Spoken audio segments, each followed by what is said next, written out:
So on this channel we break down some really cool bikes, and I've got a feeling this is definitely the coolest bike we've had so far.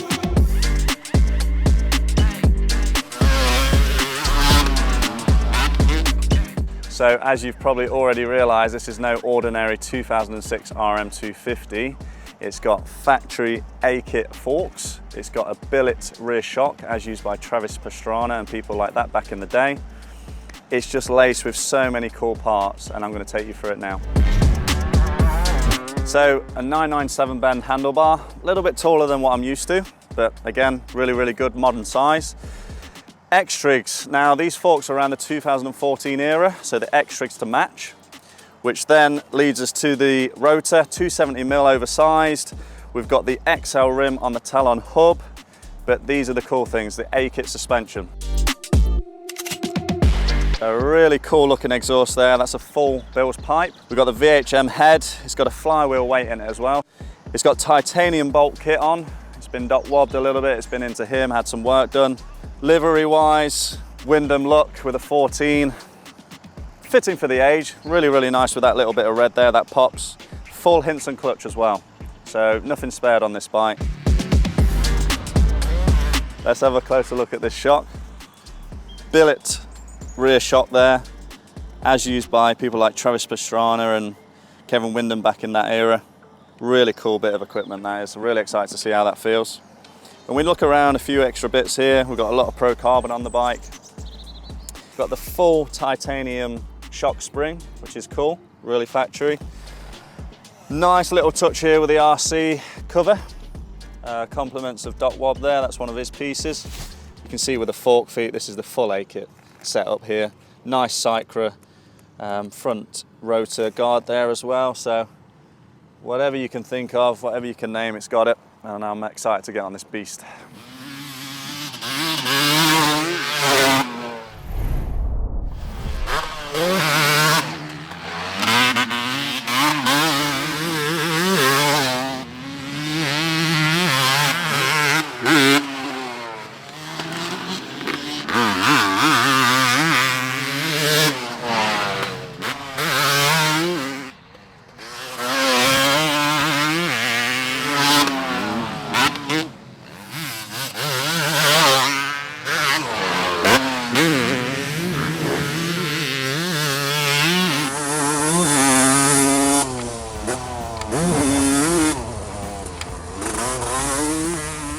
Just a big shout out to Mike at P1 Construction, and he's been so good this year bringing us these episodes, so we look forward to bringing more. Thank you.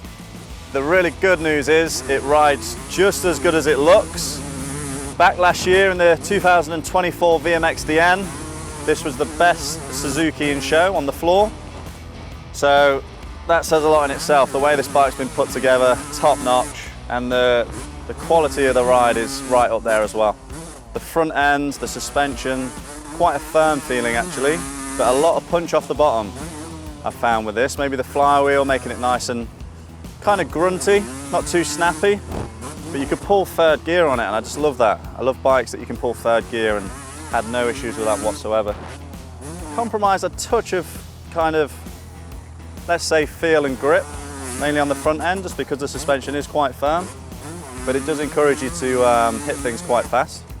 Jump face is no problem. You could really sling this bike around. Probably in its time, one of the heavier two-strokes, but instantly felt comfortable on the bike, and it didn't wallow into the takeoffs. It was very sturdy, gave you a lot of confidence.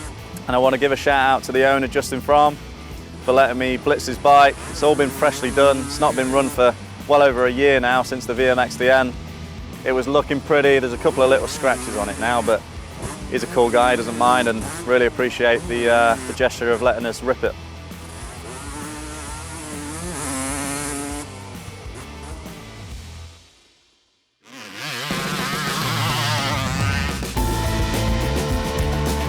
The lap time was strong. It came in at a 140.7. So as far as these old 250s go, that's right up there, I believe. And I think you could make most of the time just going along on some of the singles, not worry too much about bottoming out. Compromise, like I say, a little bit of turning, but any bumps, any harsh landings, it just took it in its stride. Unbelievable bike. The Bill's pipe has such a distinct note, kind of similar to a Pro Circuit where it almost crackles. Sounds a little bit loud. It's not annoying when you ride, but it's quite impressive from the sidelines. And I spoke to a couple of the riders that I went past today, and they said they could hear it coming from a mile off. So by far one of the coolest sounding bikes. In this era, sort of late 90s, early 2000s, you had Mikhail Pichon running on these bikes, world champion. There was known for some little, problems, gearboxes and all the rest of it, but I think if you have someone working on the bikes now, kind of polish the gearboxes and beefs them up a little bit, no issues with gear selection. It actually just felt like such a broad, nice power. It always dips off at the top of the revs, any two-stroke does. But it's got some pull. Like I said, this third gear, and using third gear was super impressive. Just that time, it's a cool time, anything in the early 2000s. The Suzuki especially, probably wasn't the favoured bike, maybe the Yamaha was, but I don't know, everyone's got a soft spot for the yellow. Feel like it's a cool time for Suzuki again now, with Roxon the past season or so, and Jason Anderson now signing on to the Progressive team.